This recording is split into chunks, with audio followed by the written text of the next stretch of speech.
నరసరావుపేట పట్టణంలోని YSR Congress party senior నాయకులు మరియు మాజీ కౌన్సిలర్ మాడిశెట్టి మోహన్ గారి అకాల మరణం చెందారు. మాడిశెట్టి మోహన్ అకాల మరణ వార్త తెలుసుకొని నరసరావుపేట గౌరవ శాసనసభ్యులు డాక్టర్ గోపిరెడ్డి శ్రీనివాసరెడ్డి గారు మాడిశెట్టి భౌతిక కాయాన్ని సందర్శించి నివాళులు అర్పించారు.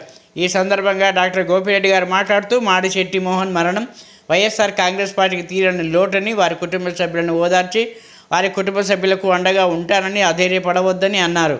నివాళులు అర్పించిన వారిలో పలువురు పార్టీ నేతలు, మాజీ కౌన్సిలర్లు, పార్టీ ముఖ్య నాయకులు, మాడిశెట్టి మోహన్ గారి అభిమానులు తదితరులు పాల్గొన్నారు.